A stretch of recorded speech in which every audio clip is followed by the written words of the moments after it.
Orbiting Earth in the spaceship, I saw how beautiful our planet is. People, let us preserve and increase this beauty, not destroy it. The Interplanetary Podcast. The exploration of space for the benefit of all mankind. Your hosts here in London, Matthew Russell and Jamie Franklin. Oh yeah, baby, Yuri Gegarin. Ah, what a man. What an impression. I'll tell you what, a fantastic impression if I do say so myself. I'm sure that's exactly how he spoke. Matt, what does Yuri Gagarin mean to you? A living legend, although he's dead. How ace is the first thing he said when he was back on Earth. Apparently, when he landed on the 12th of April, 1961, yeah, obviously he was just landing randomly somewhere in the vastness of the Soviet Union at the time. Some woman went up to him and said, "Can it be that you have come from outer space?" And Gagarin's reply was, "As a matter of fact, I have." Has Gagarin suddenly morphed into Roger Moore? I imagine Gegarin was a bit like a sort of Bond-style character. What is more Bond than being the first man to orbit Earth? Yeah. His landing was a bit of a scary one, wasn't it? A bit hairy. It's his birthday on Saturday. I, for one, Matt, am going to be raising a glass of something cool and alcoholic vodka. To Yuri. You going voddy? Straight voddy? Straight voddy. Well, our man at Al Worden would be very happy with that. Big time. Jamie, yeah. Did you see the Bershit, the little selfie that it took this week? I did. It's quite stunning, isn't it? Yeah. Small country, big dreams, with the Earth sort of captured by all the sort of gold foil of the spacecraft. It just looks incredible. What a shot. It's almost as if it was fake, but guess what? It's not. It clearly shows the Earth as being a sphere as well, doesn't it? Sorry, flat tards. Duh. Jamie, do you like the band OK Go?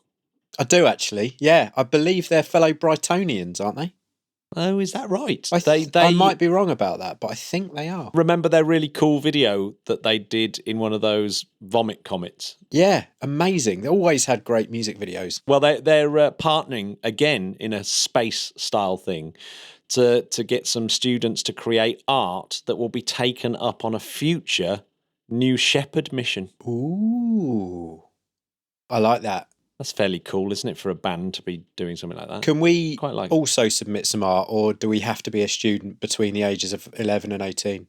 Well, I think it might be 11 and 18, yeah, of which you could get away with. I'm not so sure I can anymore. I don't think I can, Matt. I'm 40. I'm 40 in about 2 weeks. It's a horrible thought. Ah, yeah, listeners, don't forget to wish Jamie a happy 40th birthday in 2 weeks' time. Oh, I mean, let's get them prepared now. I'm not saying send all your gifts on 19th of March, but if you want to.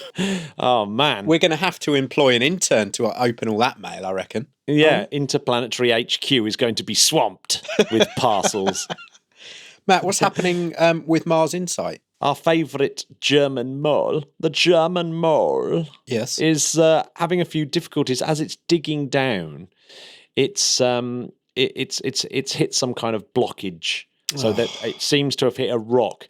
It's a bit like, when you go camping and you're whacking in tent pegs, and then occasionally when you whack in a tent peg, it just doesn't want to go in, and you have to kind of reset the peg and try it somewhere else. Yes. I'd imagine it's a little bit like that, except frustratingly millions of miles away, so it's a slightly harder problem to deal with. Yeah, that's kind of annoying. Is there any way round it? Well, they're going to pause it for a couple of weeks and work out what they're going to do. But they can carry on doing some of the experiments with the mole. Turn it on and turn it off and turn it on again. They might do, but they're going to spend a couple of weeks working out what they're going to do. What NASA and DLR are going to work out what they're going to do. Insight says no. This is a weird one. You would have thought that this had happened before, but later this month, we might see the first all-woman spacewalk. I can't believe that hasn't happened, but okay. So this is Anne McLean and Christine Koch. Christina Koch, yes. Christina Koch's not even on the International Space Station yet. She's going up on a Soyuz mission quite soon. Good luck, everyone. I mean, I can't believe that hasn't happened before. Long overdue. Now, Jamie, I know you're a massive fan of this mission. Did you see the video that the Japanese released of the Hayabusa spacecraft landing on Ryugu? Matt, this is an open, safe forum, isn't it? Yes. I might have watched it repeatedly for about an hour. Now I'm a little bit worried about your mental stability. When I'm watching these things, I imagine being there. I imagine being up there, Matt. That's why it's exciting for me. That and the fact that it's named after one of the Street Fighter 2 characters. Well, yeah. I mean, I'm not sure if that was their inspiration, but hey. You'd kind of related this story to asteroid mining. Yes. Ryugu looks apparently a little bit like it's made of pumice stone. Not quite sure how valuable that is. Maybe they could send a load down, because I'm sure that all of the shops in Blackpool and Brighton are running out of exotic gemstones to sell to tourists. Yeah, I don't think pumice kind of falls into that exotic category. Another close call for the Hubble Space Telescope as well. So the advanced camera for surveys had a bit of a wobble. And a one-time anomaly. This is the kind of thing that would really stress me out. Apparently, they rebooted it and it's working fine. So it's just a one-time anomaly. But that's the kind of thing that I lose sleep over. I love that it always comes down to just switching it off and turning it on again. Yeah, it's just like in any office IT department. Yeah. Brilliant. And I suppose the last small bit of news that we've got for this week is that the French CNES are going to be helping ISRO with their human spaceflight program. Ah, okay. Now, I can't remember what India called their astronauts, but they're travelling to Paris, or travelling to France anyway, to train in microgravity research and space medicine. No way. Yeah. Do you think they're going to be going into the buoyancy pool that me and you love so dearly? Oh, yeah, but that's in Germany though, isn't it? So yeah, but have they got one in Paris or France? I don't know. I wouldn't we'll have to ask our so, mate Julio, won't we? Julio, can you tell us, is there a buoyancy pool in the country of France? Answers on a postcard. Merci beaucoup. I like it. So what was a close call for us this week, Jamie? Well, I'll tell you what was a close call, Matt. I'm going to say to you 2015, or we could just say 2015, EG. Mm-hmm. What does that mean to you? I don't know where these asteroids get their names from. To be fair, I don't know what EG means, but 2015 obviously was the year that it was discovered. So it flew past Earth on March the 4th. And luckily for us, Matt, I mean, even though they say it's relatively close, it was 274,000 miles away. But this thing, Matt, it was as big as a jumbo jet. Big as a jumbo jet, 25 meters across. Yeah. So if you want to get a sort of feel for how close that was, the JPL website, the Small Body Database Browser, if you go onto that, you can see the orbit of 2015 EG and how it intersects with Earth twice a year and Venus twice a year. So this thing one day may just smash straight into us. So I mean, it looks way more hairy when you see it in perspective to the size of the solar system. I was going to say, when you get your dinner plate or football analogies on, it's quite scary. Yeah, so when you think about the size of the solar system, this thing that is very, very close for an object of that size. It's quite dangerous. It's actually slightly tilted on the ecliptic as well, so that actually is in our favour. So it means that there's lots of times where even if it was on a direct path for us, it might be too or high or too low under, too far above the ecliptic or below the ecliptics to actually hit us. Well, but it's quite frightening. It is a bit frightening. Well, NASA say that it's one of 5 near Earth asteroids on its radar, but this one came the closest, and they said that there's nearly 17,000 huge near Earth objects objects yet to be discovered. So how safe are you feeling, Matt? Yeah, what is that half? So they know about 17,000 and they think that's only half of them. I couldn't work that bit out. That's quite a big one, 25 meters across. But there's much bigger ones out there that get pretty close. Even a small asteroid, if it came in at the right angle and hit a city, would be devastating. It would be. And Matt, you love a stat. How fast do you think this thing's travelling? Relative to us? Yeah. I don't know. Give us a 24,000 miles an hour. That'd be bad if it hit us. That would hurt, wouldn't it? It would probably knock you out, wouldn't it? Oof. But just remember the other stat, that no one has ever been killed by an asteroid.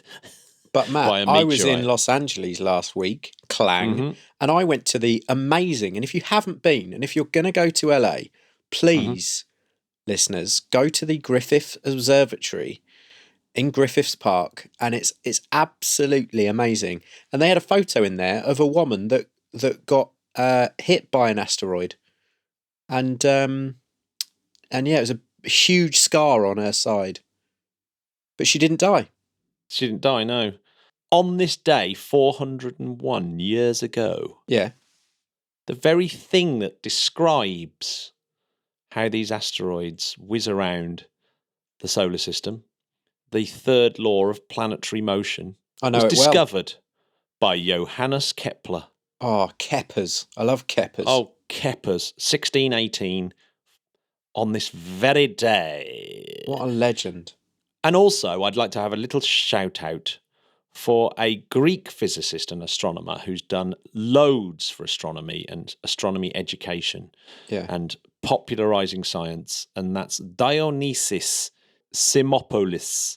I'm sure our Greek listeners know all about him, and he did spend some time in America, so maybe our American listeners know about him as well. But yes, he's a giant in popularizing science and especially astronomy. Absolutely. Happy birthday. Happy 76th birthday. Happiest of birthdays, old boy. So one thing we must talk about, Jamie, of course, is SpaceX's Demo Mission 1. I think we absolutely need to speak about that. What's the story?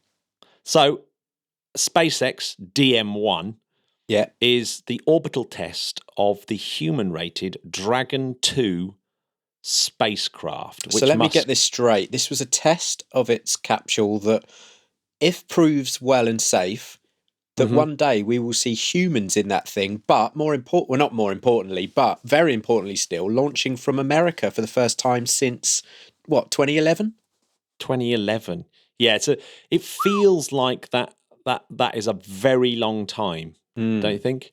Well, hopefully, if the in-flight abort test that's happening in June goes well, and we're only halfway through this mission as we talk, the Demo Mission 1, and David Baker, who's our guest today, will be talking a little bit about that, because the hardest bit is definitely the re-entry bit, because it's a novel shape, the Dragon capsule. So it'd be really interesting to see how that all works. How amazing was it, Matt, watching it just link with the dock with the ISS? I mean, wow. That was the exciting bit. Everyone stayed up and was getting very excited about the launch, and I found that deeply underwhelming, because it was just really another, Falcon 9 launch with a Dragon capsule on it. It's not like it just was very routine, and so but yes, the docking is the first time, of course, that SpaceX have done an autonomous dock. So normally SpaceX Dragons, they are berthed to the International Space Station, meaning that some clever astronaut, Tim Peake, I believe, did it, using the Canadarm or Canadarm2 to grapple it and bring it onto the International Space Station. Incredible stuff. And it wasn't alone, was it? I mean, there wasn't any humans on it, Matt. But who was on board? Ripley. Love that. One of my favourite sci-fi characters of all time, possibly the first serious female protagonist who took a film into the stratosphere. How very, very amazing were Alien those films? is definitely Alien is definitely one of my favourite films. It's so brilliant on so many levels. What Everyone who fantastic always film. says, "Oh yeah, but Aliens is better," it's like, yeah, but it definitely isn't as tense, is it? Well, it's not as groundbreaking. I love Aliens, don't get me wrong, but Alien, wow, that is a film. I'm with you. Yeah. So guess what? So it docked at the International Docking Adapter, which is it's the first craft to do so, and that was installed by astronauts Jeff Williams and Kate Rubins back in August 2016. So it's been waiting a long time for someone to actually use it. And the irony is that the original International Docking Adapter was destroyed on what spacecraft? Ooh. A SpaceX Dragon. What? It was destroyed in the CRS-7 launch. So, yeah, they had to swap around the International Docking Adapters. So, yeah, that's actually IDA-2 that's there, because IDA-1 was destroyed in the CRS-7 launch. Oh, I'd like to congratulate them, Matt. I do too, and Musk was very good in that in the briefing afterwards. They all looked really tired. It was clearly in the middle of the night, and everyone looked really tired. Even everyday astronauts seemed to be completely spaced out. But Musk was very emotional. He's such a weird speaker, isn't he? The way everything he kind of says, but he was very quick to point out that it was a very much a collaborative effort between SpaceX and NASA, and that how SpaceX wouldn't exist without NASA, and NASA are super important. So he really nailed that down. And he also said that he was very, very eager to point out that he thinks his system is safer because it doesn't rely on a tractor technique that the Soyuz relies on, because it's got these Draco engines, side-mounted thruster pods with two Super Draco engines each that are able basically integrated into the actual capsule itself as the launch escape. So that should make it safer, but we'll see when this thing re-enters whether those odd-shaped little noses will affect anything. Matt, have you ever been stuck behind a tractor on a small country lane in England? No, but have you ever seen the film The Nightmare. Tractor? Have you ever seen the film The Tractor? I can't say I have. Is it about tractors? No, I've only seen the trailer. Oh, Christ. Sorry, everyone. No, come on. That's a genius. Genius gag. It's actually pretty good, and I'm definitely stealing that and using it tonight. There was one thing I noticed that was reported in Sputnik. Ah, yes. The Russians said that they smelt or detected elevated levels of isopropyl alcohol after the Crew Dragon spacecraft had docked, and that there'd been an unusual smell from the spacecraft, but NASA didn't report any issues. So, someone sneaking some aftershock on board or something? A lot of people are very excited about this particular demo mission one, but to be honest, I think Bereshit and Changi 4 are so much more exciting at this point. I'll be excited when guys, but that I do. Yeah, I'll be more excited when we see people on board. But even then, really, it's just the lift up to the International Space Station for the time being. I do think SpaceX have done an amazing job to be able to do this. And very, it's very, very impressive. Well, I think what's exciting about it is it's you have to look at it from the perspective of not just they're taking people to the space station, which we've been used to for years, but that this is the first step to them taking people elsewhere, and that for me is the point. Yeah. I mean, I'm just a little bit disappointed that it's not a radical departure from design from the vehicle that took Yuri Gagarin into orbit, and it's going to do an ocean splashdown. So there's none of these retro burners to land that we thought that Dragon was going to have. It's not going to be reusable as a human spaceflight vehicle, so they're going to just be using it as a cargo vehicle on its reuse. So when you think about the space shuttle, in some ways, if the space shuttle had a major payload on board, it was actually cheaper per seat than the Crew Dragon, which is a bit weird, isn't it? It was something it's apparently something like $58 million a seat compared to something in the $80 million mark for the Soyuz. So that's a good saving. But Well, the shuttle, we'll take two. the shuttle was sometimes as cheap as $43 million a seat. So, now, what do you get with that, Matt? Do you get snacks, or you get one of those, you get one of those eye masks, and you get some comfortable slippers. Oh, you get the socks that don't give you deep vein thrombosis. And you do get free champagne on board.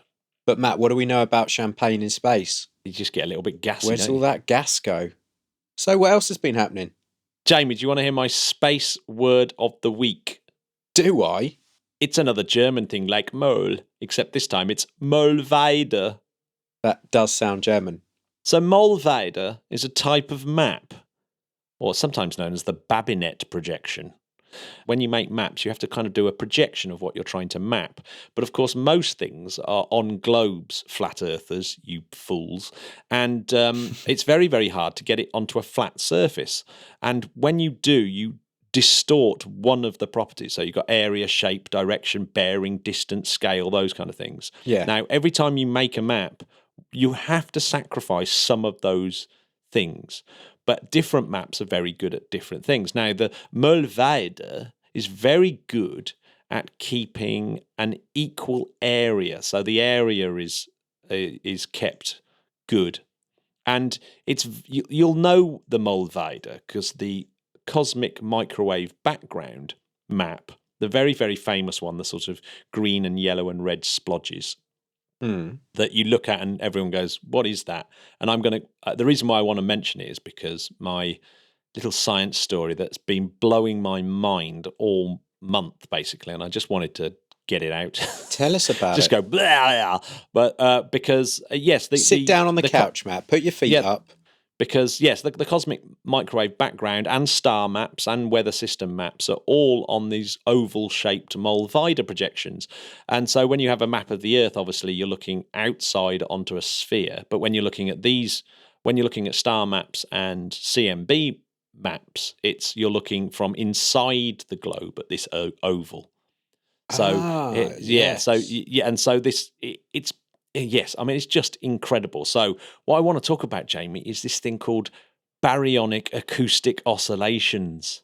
Oh, finally. Yeah, because we mentioned them with Sunyev's birthday a couple of weeks ago or last week. Yeah. And he'd predicted them. And I wanted to talk about them because I thought, well, I better read up about them. And now my mind is completely blown because there's some absolutely incredible things. You sent me some notes, and it's like War and Peace. Yeah. So I'd like you to, narrow it down a bit. We're going to have to start from the beginning. There was the Big Bang, okay? 13.7 billion years ago, right? And then the universe passed through probably more phases and had more change and more activity in the first second than all the billion years since. But I'm going to start my story after the universe was about 1/1,000,000th of a second old. We're all sitting comfortably. Here we go. So after 1/1,000,000th of a second, until about 379,000 years, the universe was just plasma. So by plasma, there are no atoms. It was just electrons, protons, neutrons, some other baryonic matter, dark matter, and photons.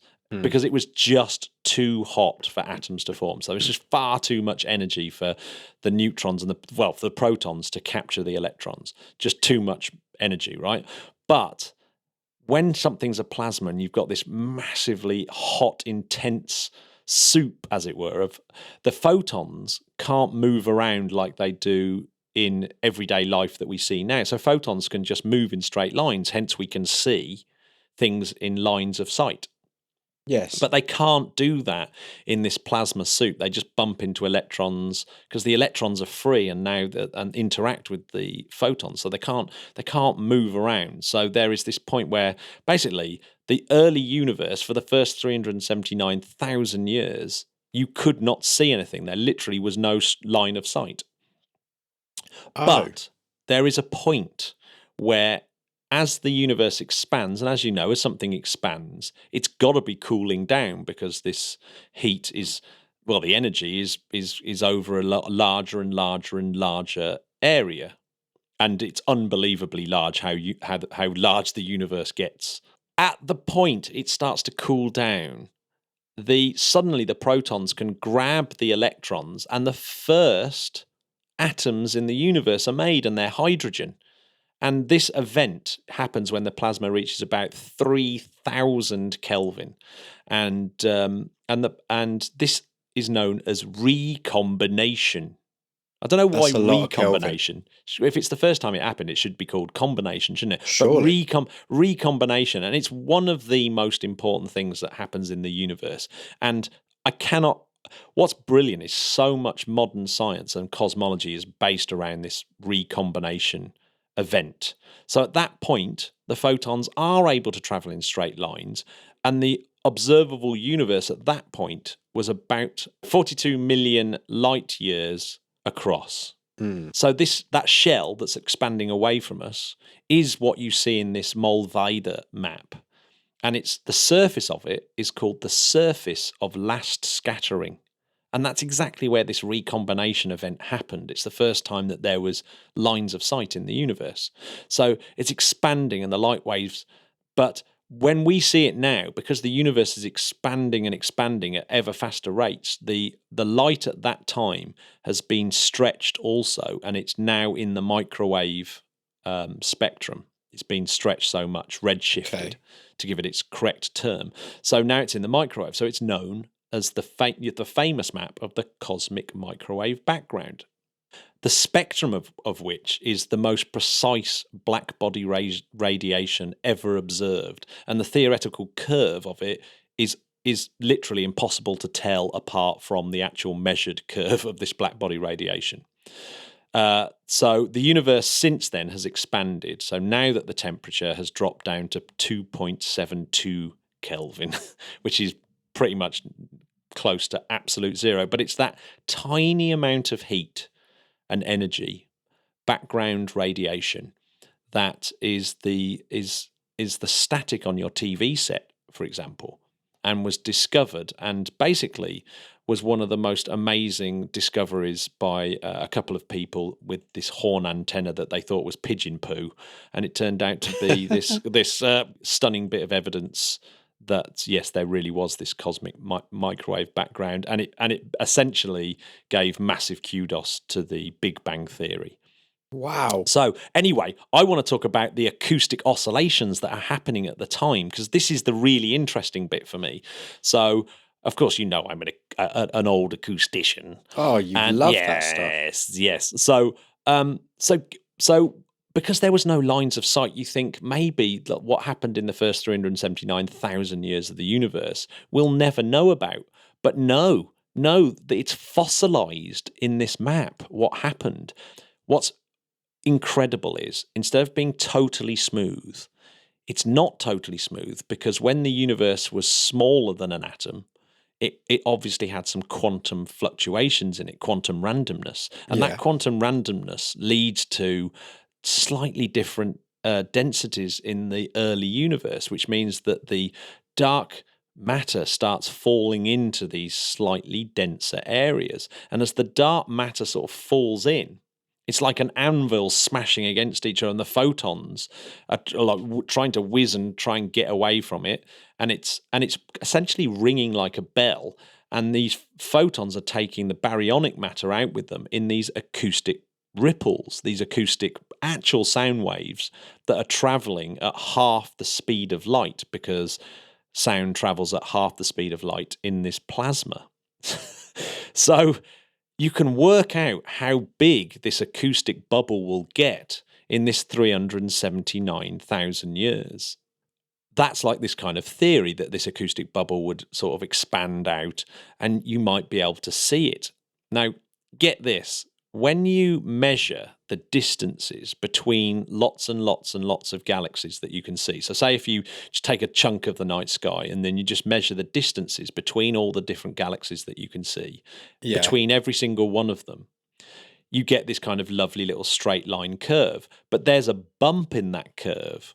And the bump in the curve is where you have the kind of outer ring of this pressure wave, where you'll have a slightly denser area as this sound wave is moving through, and there are more galaxies on that kind of ring.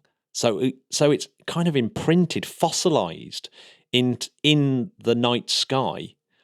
This original acoustic bubble. Yeah, that's absolutely mental. And I will definitely need to listen to this podcast about 3 times before I fully understand it, Matthew. Yeah, I mean, what I should have mentioned is this acoustic bubble at the point of recombination essentially gets fossilized, because it's no longer traveling at half the speed of light. It's traveling at a few hundred meters per second. And so it essentially gets tagged on to this ever-increasing bubble of the universe. The fact that you can measure it and it comes up to the exact number that people thought it was going to come up with tells the scientists and the astronomers and the cosmologists that this is like one of the most stunning pieces of evidence. That is insane. I know, and that's not it, and that's like a sort of simplified version of it. Oh, that's not good for me, Matt. No, well, is there a simplified version of the simplified version? So, well, yes, probably, but it's a stunning proof of dark energy as well. You know, the fact that the universe is definitely expanding at an ever faster rate. So not only can you infer the dark matter from it, it's a stunning proof of dark matter, it's a stunning proof of dark energy. And if you look even closer at these acoustic oscillations, obviously it's not just great big sound waves coming out nice and evenly. It's actually oscillating and sloshing around just like a chaotic, loud room. And from all the fluctuations in the heat, the anisotropy, which we talked about actually in episode 70 with ESA's Planck telescope, measured this in absolutely stunning detail. And if you map the power spectrum of the heat differences of these oscillating peaks of all this acoustic sloshing around, you can tell things like the density of the baryonic matter at the time, the curvature of the universe, the amount of dark matter. It's just absolutely incredible, and this is all because of these fossilized acoustic vibrations in the early. Can we get some images of these maps up online, please? Of course, yes. We will stick up the ESA's Planck CMB map. The Mollweide map. That's my kind of planking. Absolutely. Jamie. Yeah? I had a fantastic chat with David Baker this morning. Would you like to hear it? I love and I wait eagerly for these little chats. Let's roll it. This is a good one. A good day. The Interplanetary Podcast, putting the ace back into space. Hello, David. How are you? I'm fine, Matt, and how are you today? I'm very well, thank you very much. Yes, it looks like the weather's picking back up again, so that's well. Great. I think something has to. So it's kind of been another epic week or week and a half in space news. So where on earth are we going to begin? Well, I think the hot off the press, as they say, I think really is the extraordinary mission of Bereshit, and a lot of the underlying imperative behind the motivation for what is going on in Israel with regard to its aspiring moon program and of course the launch of this exciting mission, which is using a very interesting trajectory in a series of ever increasing apogee altitude in order to nudge it just to within the capture ellipse of the lunar gravitational environment, and that converts it then into essentially the apogee of the Earth orbit becoming the apogee of a lunar orbit via a propulsive nudge. But I think the thing that really caught my attention, which I haven't seen a lot about, is the fact that it is the arc, if you will, that's my interpretation, that's not an official, for preserving what has been loosely termed, and it's a very difficult statement to make, all of human knowledge on nanofish technology, which it's carrying with it. And that's interesting, isn't it? Yeah, well, I mean, just as you were, just before we came to air, you mentioned that, and I'd not heard that at all. I remember when we were doing Lunar Mission 1, and that was one of the things that was talked about for that mission, was to carry some form of archive, and of course, very much an archive of people's DNA as well. So I suppose they've run with that idea. But so well, yes. Is there any kind of partnership? Because I remember Lunar Mission 1 was sort of trying to partner with Wikipedia or one of those organisations. Well, do you know where they're getting all of human knowledge from?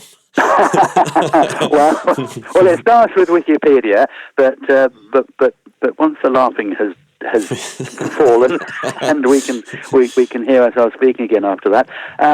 Essentially, it's from the Arch Mission Foundation, and its bold mission, going where none have gone before, is to preserve the memory of humanity.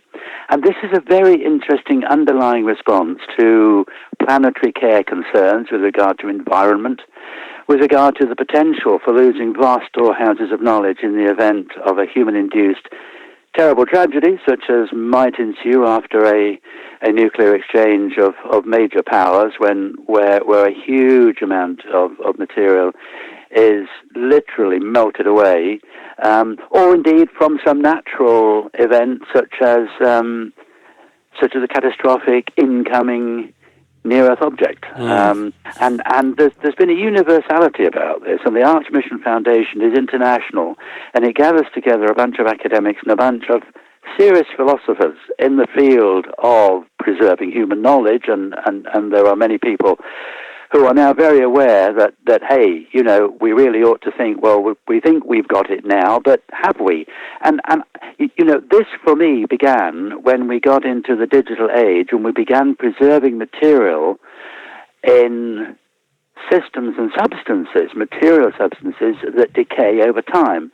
So while we are seemingly putting so much onto digital storage capabilities, the very means by which those storage devices age renders vulnerable the quality and indeed the integrity of the information they contain. And this has long been concerned to manufacturers, aerospace companies, who have tended to put virtually everything now on their own intranet within their own talk groups. Aircraft manufacturers and particularly defense contractors have virtually eliminated paper of anything, and people have been concerned to say, well, this actually, CDs, DVDs are not as durable as paper. I think the CD has an aging life of about 50 years, and the DVD about 100 years, and then everything's gone because it naturally decomposes away. So there's been this concern about we should put things off planet into environments in which they can be preserved irrespective of what happens here on Earth. And I think this is a more purposeful commitment to extending our presence beyond planetary Earth. While we've talked about the means to go to other star systems,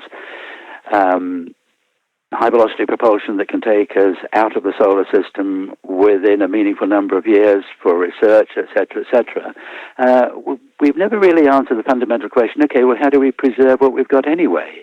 And if this Earth did suffer a catastrophic event, such as a global nuclear exchange, or indeed an asteroidal impact of enormous proportions, then a vast amount of that would not be available for those remaining life forms that humans that pick up the pieces and from a new stone age move forward again into their future.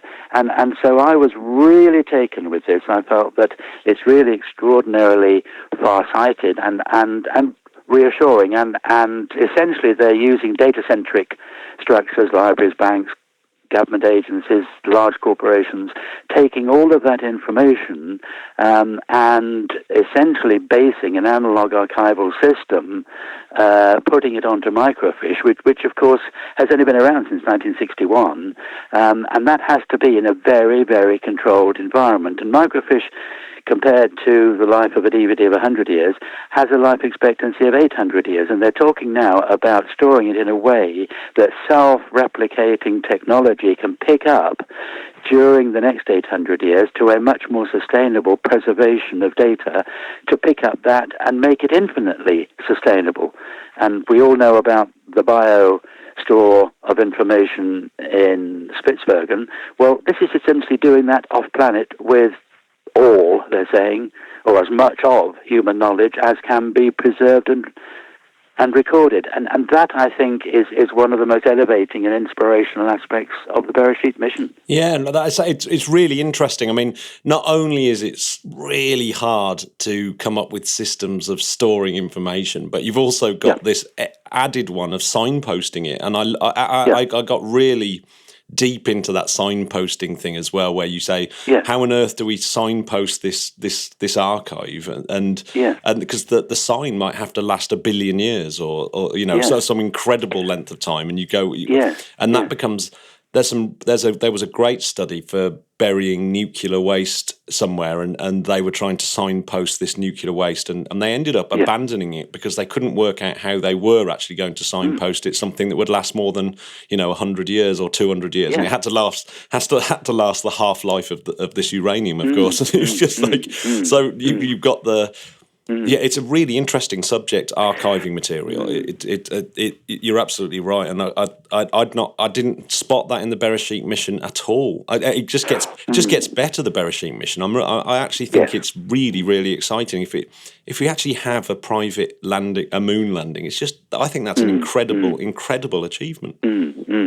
Well, I think it's certainly the way that NASA wants to go, but. May I just say as well, before we get off that, with regard to the Arch Mission Foundation, Arch, not Arc, although it is an arc in many ways, this began with Elon Musk's launch of Falcon Heavy, because the Isaac Asimov Foundation trilogy was placed on a 5D quartz crystal disk, which was aboard Elon Musk's Tesla that was launched into heliocentric orbit by Falcon Heavy. And that orbit has got a 30 million year life. And that was a demonstration, essentially, launch for that. And then there was the Genesis project, which is this one that we're talking about with Space IL, which is on a 25-layer nickel nanofish disk, and is going to Mesa Unitatis. So that may be the very means by which we begin the process of off-planet storage in a big, big way, anticipating or not anticipating, but at least as a backup to a seriously debilitating event on the Earth, to put it mildly. Yeah, one book I don't know if you've read it, is a book by Lewis Dartnell called The Knowledge, and that's such a brilliant book about how you just how in the last sort of 100 years we've got so much technology that to try and get back to where we are, even in a slightly catastrophic event is incredibly difficult. There's no readily accessible oil. That would be like one of the big problems. You've got no energy. It's a really fascinating subject. And I think that loss of information is certainly being felt within the aerospace industry, because the preservation of materials after the demise of the Apollo program left NASA having to scurry around trying to get the data from private sources. I myself have been involved in that NASA has on occasions had to come to many of us to get documents, to get materials, and to get knowledge and experience from the Apollo program that was completely lost when addressing the development of Orion and the Space Launch System. And in fact, even the National Air and Space Museum, the National Air and Space Museum in Washington, D.C. had to play a major part in allowing access to engineers to look at the Avco heat shield on the Apollo spacecraft, because they had lost crucial data about the way that was put together and the very chemistry that was used in its manufacture. And of course, the heat shield on Orion was one of the things that ran seriously awry and had to be completely redesigned after the EFT mission of just a few years ago, when it came back and was fine and did its job. But there's no way they could commit that design. So they had to go back again and find further information about how Abaco did it for the Apollo program 50 years ago. Wow, that was lost. Yeah, I mean, and I remember seeing a documentary also about the skills that people have in terms of almost like the artisan skills of making things like F1 engines, where it's the engine, just the engineering experience of hammering out the parts and things like that. And of course, that's not something that you can really readily write down either. So you lose all those skills. So building a new F1 engine, for example, would be almost impossible, because you haven't got the data, but you also don't have the physical skills to do it, engineering skills. You mentioned a moment ago about the extraordinarily wonderful way in which private initiative is now underpinning a lot of the exploration missions that were in the purview of government. And, NASA itself is feeling the strain from having to regain so much technology and yes, as you say, artisan knowledge about how to do things, after decades of leaving that environment and focusing on exclusively shuttle-related technologies. And right outside the boundaries of that, NASA is finding it unaffordable to be able to go laterally and do so many things that the public expects it to do with so little in terms of fiscal resources and money. And the movement laterally to embrace private enterprise, to put the new phase of exploration in a shared partnership between government and private enterprise is really almost skirting around the big heavy industries that historically have never preserved anything that they don't actually need. History departments and history archives of the major aerospace manufacturers, those of us who have a penchant for history, are continually battering at the door of aerospace companies to preserve their archives. And so much material is found in skips out in the back lot of companies who have moved on. And you talk to so many people, particularly in the aircraft industry, who literally are backstreet scavengers going around the back lots of aerospace companies looking at what's been thrown out. And many people, I believe, will be nodding sympathetically as they listen to us talking about this now, with regard to the fact that is a real serious problem. Suddenly, when they need to go back and look at those days and extract quite technical, detailed definitions and instructions on how they did things, they can no longer find them within their own facilities. So there is a lot of this with NASA holding its hand up and saying, sorry guys, we can't do this on our own. We need you outside in the bigger world, moving faster, leaner, and more efficiently, instead of the massive corporations that monolithically plod on like very slow walking brontosaurus, whereas the little guys are fast and nimble and can work to resurrect a lot of these things that really have no serious financial value to major corporations. And so it is the little guys, it is the time of the little guys now in the space program, which are doing things with so little, that it really beggars belief that it could not have been done before in this way. And I think this appeal for NASA to go out and to put seed money into a host of entrepreneurial endeavors and initiatives to put science back on the lunar surface, but not by a government-led program, but by a government-supported infrastructure, the architecture for which is being built right outside NASA. Yeah, I've noticed that Ariane have started to think about this as well. They've seemed to. I can't remember the name of what they called. There was an announcement recently, something maybe Ariane Next or something like that, where they were thinking of how you get these smaller companies involved and getting much more nimble and rolling that out. How is this playing out for something like SLS then? In terms of... Well, that's very, very interesting, because it's I think in this business we're used to 2 steps forward and 1 step back, but when you go one step forward and two steps back, that's a little bit of a problem. And I think we're beginning to see this, and I think under the new Congress, which we now have, for the first time is going to be looking at the next NASA budget next week. That's announced as we speak. It's actually set for Monday the 11th, which is the formal announcement of the next NASA budget, and that will have been influenced to a great extent by the change in Congress. When the hearings start in the spring, you're going to see potentially some brakes put on the SLS, I feel, because particularly in the House, I think it'll get a sustained approval in the Senate, which has upped NASA's budget appreciably in the last 2 or 3 years. But, it's still around 0.5% of total federal expenditure, so it's relative. When I say upping it, it's just nudging it very slightly up. But certainly SLS needs more money, it needs more attention, it needs to retrace some of the paths it's been walking along, which have proved absolutely dead-ended and complete cul-de-sacs. One of the major problems to SLS is the continued extension of the launch date.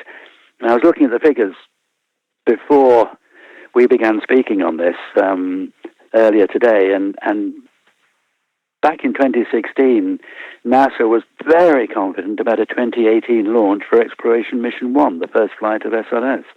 Now in 2019 is 2021. So we seem to be going 2 years always.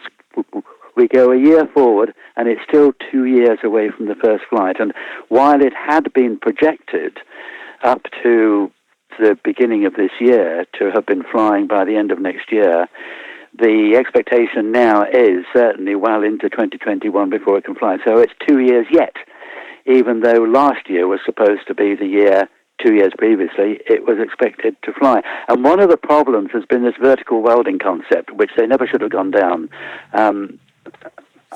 I was quite involved with the friction stir welding process that was done by then Martin Marietta in doing the external tanks in a horizontal fabrication facility, actually at Michoud. And the engineers came along for SLS and said, "Oh, no, that's old school technology. We can do much better and much more efficiently if we go to vertical welding." It hasn't worked. It's cost very much more than if they'd simply gone ahead with the conventional horizontal welding techniques, which had been well learned during over 130 shuttle tanks that had been fabricated, with all the learning curve spent on that. And what you do when you go to a new system, obviously, is to throw away the learning curve because you started from scratch again. And they did that, and it's proved seriously problematical, and it's become a pacing item. And, of course, because of the money that's had to go into paying for the misdirection of path in terms of production and fabrication of the hardware, that's now pushing further and further the date when this first flight will occur. And that has taken money away from the development of the exploration upper stage, which was supposed to have introduced the Block 1B, the more powerful one, from the very second flight, which is the first one to carry crew. And now that has been extended out and has had to fall back on additional procurement of the interim cryogenic propulsion stage. They've had to buy several more of those and have had to strap on the emergency detection system, because it's going to carry people, from the Centaur program. So the costs are going up and up and up because they're having to go back and buy more of the old technology because they can't afford to develop as rapidly as they would like the exploration upper stage, which was for the more powerful version of SLS. So it goes from bad to worse. And now the Block 1B is not expected to fly before 2024.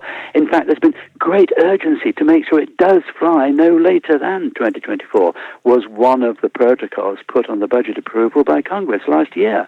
So this is really becoming, I think, the oversight authorities, and the GAO are going to be looking very, very seriously, and we're going to begin to see some very serious restrictive language. And I think it is not a done deal yet that we will be putting deep space exploration on the back of SLS rather than on some of these other launch systems which are already flying and which are more than capable of doing the job. That, I mean, that sounds like an incredibly serious failure of management. Then, I mean, it's with a decision like where people are sitting around the table and they're talking about these vertical worlds or horizontal worlds. Yeah. I mean, can you describe roughly? I mean, is this one of these things that is decided over a sort of 2-hour session, or is this something that's decided over paper over report over report? What's the kind of lowdown on that? I think it is a case of looking. It's actually a top-down decision. It always has to be, because you can argue the case for your own particular pet way of doing something, and the higher you are up the chain of authority and command, because it's very much a vertical structure, your working day is loaded increasingly with the political, the financial, and the budget management issues which overwhelm the pragmatism of pure engineering decisions. And unfortunately, the way these decisions are made, they're all determined by finance. It was the very reason why we didn't get the shuttle we originally wanted, because Congress put a cap of $5.15 billion in fiscal year $72 on the development cost of the shuttle. And a fully reusable system, which would not have had the failures and the frailties, as well as the failures of the system we got that lost the lives of 14 astronauts. So right from the big decision about the conceptual configuration of a new system, right the way down to determining the processes which are used in manufacturing for component elements, it is a decision which may seem really seriously a no-brainer, quite low down the decision gate, but when you get up to the final signing off of decisions, that is done by people who actually are more responsive to the financial arguments than they are to pragmatic engineering decisions. And the very reason we launched STS-51L, which was the loss of Challenger, was simply because there was an imperative driven by the need to keep launching as rapidly and as on time as possible in order to recruit payloads to the shuttle for financial reasons in the wake of an encroaching threat from Ariane. So right at the top, always, on all these government-led programs, you've got the financial imperative drives it. That's one thing I came to see very, very clearly, which is why I enjoyed my time up in Washington, D.C., because I actually quite like those fistfights, metaphorically, where you had to really, really drive home the need not to take the project as a money-led decision structure, but really on pragmatic engineering decisions. And you never won, because it always had to come out with the top line. That does sound like fun. But this is the problem we face now with SLS. And I know you have alluded to this on many of our discussions, Matt, that, is there really a consistent need for SLS? It is going to be the most expensive launch system ever developed, and that's going to reach that point even before the first flight. Oh, man. Yeah. So if we go from one type of management structure to another, obviously this week we're right in the middle of Demo Mission 1, SpaceX's new human-rated launch system. So we're obviously completely different organisation. So how have you been seeing this particular mission? Well, I'm just absolutely in awe of those guys at SpaceX, and also the way that they have been working very well with NASA, because this is where NASA works very well, right down at the shirt sleeve level, real engineering, proper reference to what is pragmatically sensible rather than what works on a balance sheet, and what has to be twisted and tortuously transformed just because because of the money issue. Here we've got a commitment to a program which is fully cognizant of the requirement that NASA has as a customer. And a lot of money has been put in to this. I mean, it's actually cost over $8 billion to the taxpayer to get SpaceX and Boeing to this point. So it's by no means a freewheeling entrepreneurial wonder story. It is a manufacturer, a supplier who has responded to a need at the invitation of seed money to pair off the investment and then to make a contract with two suppliers, which is Boeing and SpaceX.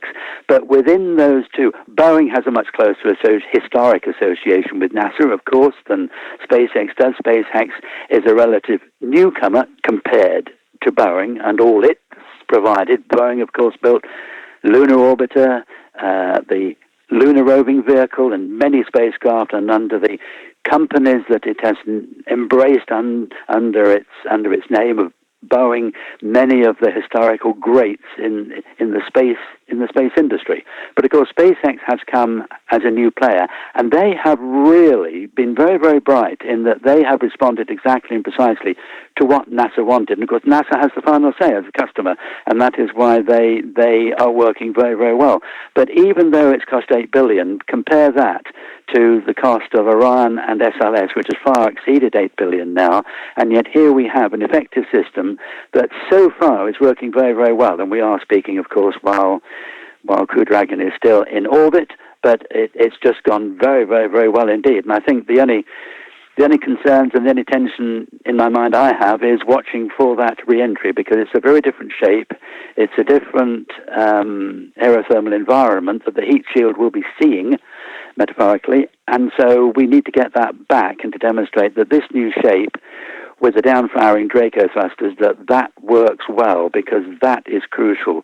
And before that can carry crew, hopefully they think by July, we need, round about April, this high-altitude abort to demonstrate NASA requires this. NASA is driving the number of flights and also is signing off as the customer. So this is not all just exclusively SpaceX, but it's working with NASA at the real area where NASA is brilliant and is so very, very good, which is the engineering and the actual management of people doing the nuts and bolts.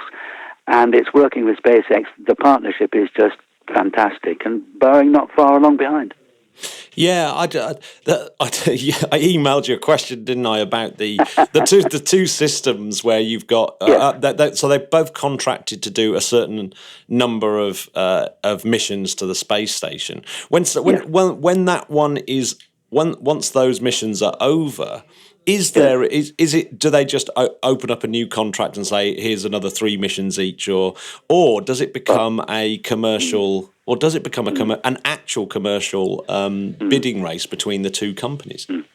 I don't think you're ever going to see it as a bidding race in the open. I think NASA has always wanted to, at least, against the problem that one might fail either as a company or as a concept in terms of the design of the vehicle, because they're two completely different designs, and it will always want to keep that. I can remember Congress for a number of years, just a few years ago, fighting hard to question NASA as to why it was funding two contractors to do the same job. And NASA said, because we're going to have a fallback, a backup. And that's a logical thing. So I think you will always keep that. But there's no doubt about it that behind the scenes, if the two can demonstrate an effective and sustained safety program of running crews back and forth to the ISS, each is going to be negotiating with NASA prices that will reflect the fact that there's also somebody else looking over their shoulder. I think we're a few years away from that, actually, because NASA does not want to go again to the point where it's actually running on a cost competitive basis, because that begins then to threaten the overall safety envelope, and people begin to cut corners and take shortcuts if it's purely a race to the bottom in terms of cost. I think it's always going to want to manage and indeed, in looking at the contracts it signed with SpaceX and Boeing, it needed to see that neither company was pairing off cost-heavy elements of their own proposal just to get the lowest bid. Because, in fact, NASA has determined how much they will get according to what they have presented. So there's a really, really seriously close match here. And I know a number of commentators have been mentioning, have been talking it up as though this is the beginning of Mr. and Mrs. Smith being able to go into space if they've got the money. We're not there, anywhere near there yet. And I think it's going to be quite a few years before these companies can take these vehicles and just openly compete in an open market with each other. And I don't think when you've got the contractors serving a government customer like NASA, you're ever going to get that completely freed. And looking far down the road, of course, it's only being kept alive because of the International Space Station. What is the life of the ASS? We're coming up pretty close to further decision gates, and there are very strong murmurings in Europe from the European Union particularly, that is looking increasingly to embrace the European Space Agency, which ESA does not want. It wants to remain outside of the EU as it is now, although increasingly much of its work is going on EU projects, not least the navigation program. But that's all in the future. I think certainly there's going to be a balance with regard to how you can talk these prices down. And I think there's going to be a control by NASA and the US government over just what these entrepreneurs can do, if only for safety and for regulatory standards. Yeah, I mean, I'm assuming neither of these systems will be capable of getting to the Lunar Gateway, or it's changed its name again, hasn't it? I can't. It's not even Lot G anymore. But it's will either of these systems be able to deliver to that to lunar orbit space station? I have spoken and written about the fact that this is a wonderful template for transferring, upscaling into cislunar space, and into really when we move to the point when the International Space Station is no more, heaven forbid, because I do think it's an asset worth staying with, then I think that you are going to transfer those services, and I think NASA certainly wants to see this. You're going to transfer those services to the Gateway, even though the Gateway will not be permanently manned. This is not going to be. It's going to provide an opportunity for human access to a way station, which is in cislunar space, indeed space, but it's certainly not going to be the kind of regularly, routinely recycling crews and expeditions to keep it permanently manned. It's nothing of that sort, and it's very, very much smaller, about 1/3 of the size. Countries are beginning to come on this now. Canada is the first to formally commit to a very long-term future with NASA aboard this concept, and I think ESA and the Russians, I think, will follow on, as well as Japan. And there is going to be a need for providing supplies and for taking people to and from. I think with the SLS pretty well strapped with Orion, I think that's going to be far too expensive to use it as a delivery taxi for humans when they do go. I see a future, I think, is logical, balancing between the costs for government as well as for industry to develop a second-generation Crew Dragon, which on demand, ordered ahead, would be able to take personnel to the Gateway or whatever it's called by then. But I think that this is now a test period where we need to keep these. Well, obviously the cargo is running very, very well indeed, back and forth now, and we've got more launches coming up for that. But I think if we transfer that mode of transportation to deep space, I see no end to that, and I see it going all the way up into orbiting stations around Mars, because you're not going to be able to commit, certainly SLS Orion, just to taking people to the Gateway. That's going to be used for lifting modules and for heavy lift stuff, if it continues to be developed and applied operationally to SLS. But I think the future very much is we've got to get the commercial world although it's semi-commercial because it's under contract, it wouldn't be doing these things were it not for a customer there, which is NASA. Yeah. Because these are not going to be self-sustaining economic developments.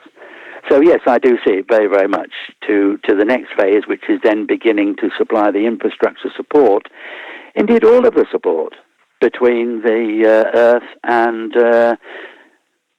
these destinations, first around the Moon and eventually around Mars. And of course, the amount of energy you need once you're out of the gravity well of Earth itself is less than you need to get into Earth orbit is required to go from the Moon to Mars. So it's merely upping the capability of the human factors for keeping people alive and safe in that environment. That's the only difference between the Lunar Gateway and the Mars Gateway. Yeah, I mean, Elon Musk mentioned that, didn't he, in the press review? He sort of, in his nonchalant way, we should have a base on the Moon and we should go to Mars.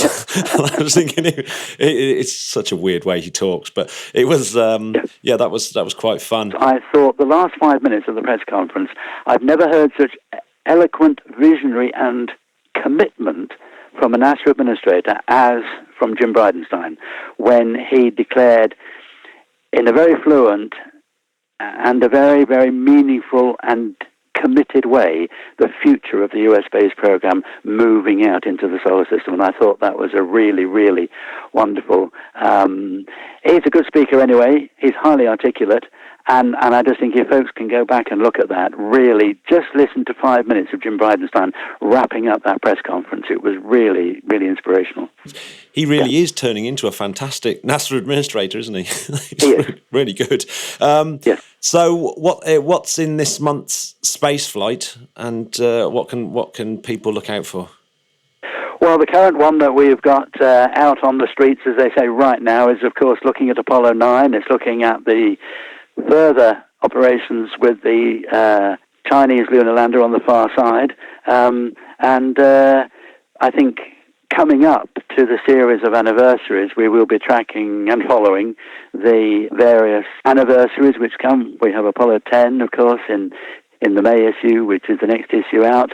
And we will be looking as well at reflecting back over the next few months. Spaceflight has got a number of reflective contributions from Nick Spall, who will be looking at the payback we got from Apollo, both in the social, in the political, in the technological, and also the environmental stimulus that those missions gave to a highly cynical 1960s and 1970s, when so much seemed to be falling apart in American society with the race riots and the burning of the cities, the Vietnam War, and the general disaffection from technology. And it's very likely that because half the world's population alive now weren't alive at the time of Apollo.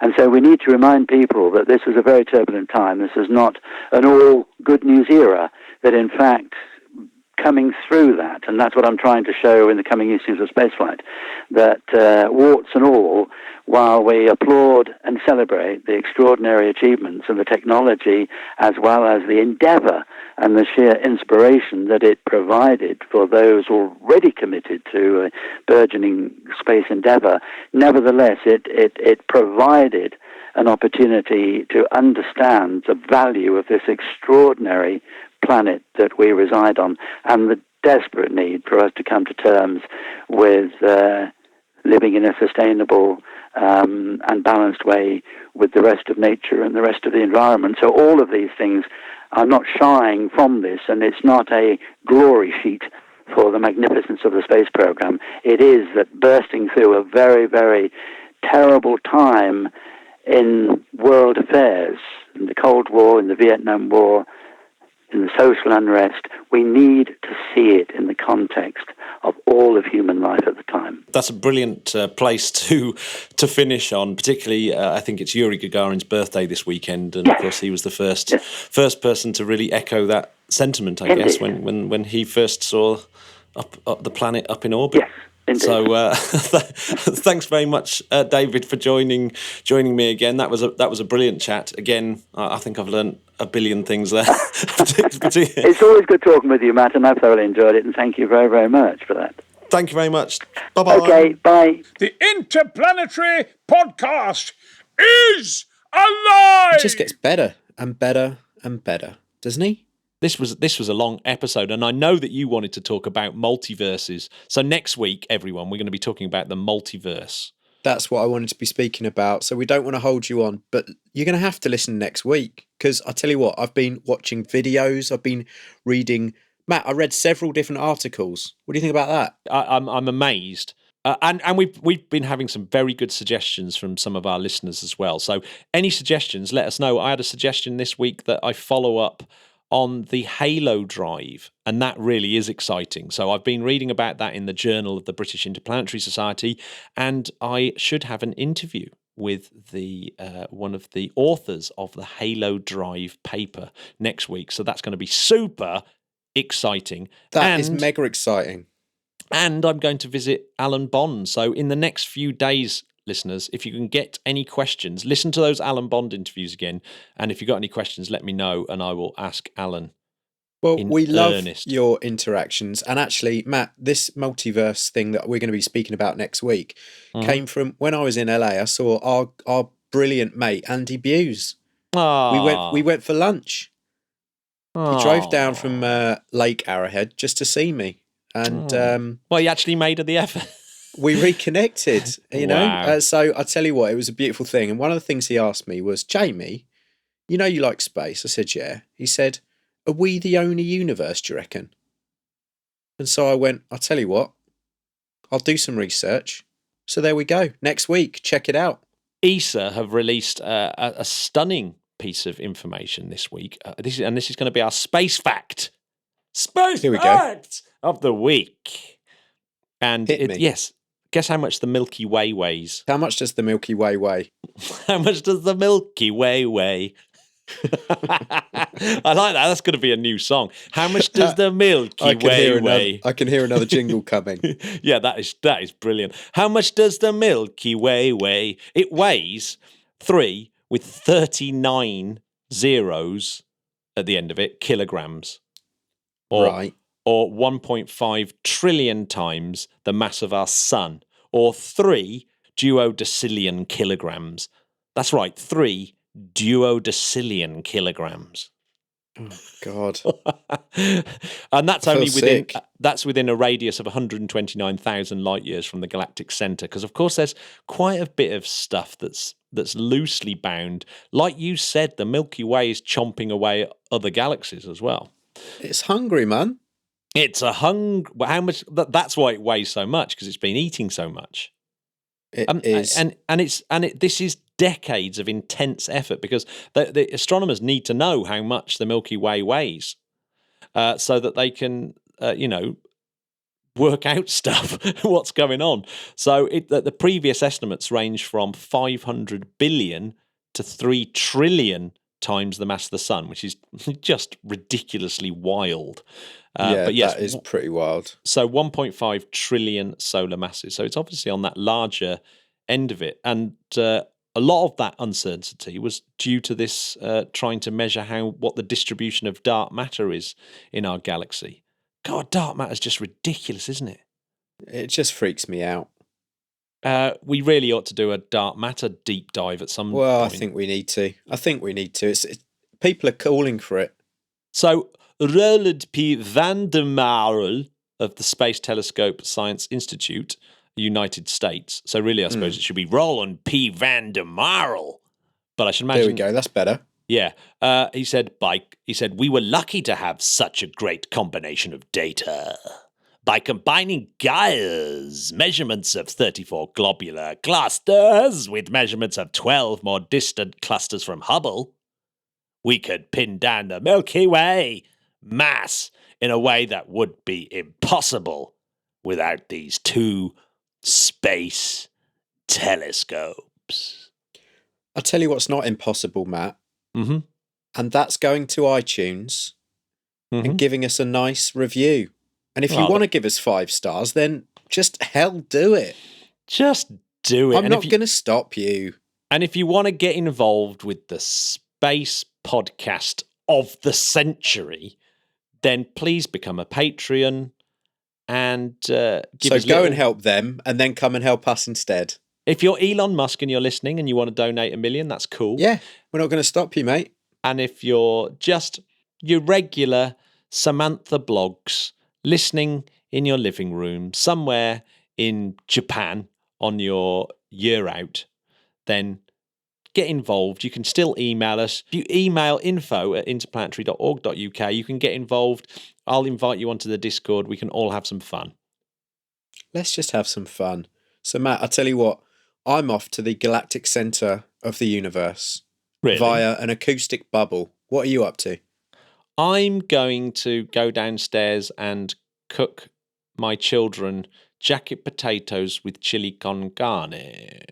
Oh, wow. Have you made the chili con carne from scratch? In fact, Loretta made it yesterday, and it's going to be reheated chili con carne, which is in some ways better. It's actually better, actually. Yeah.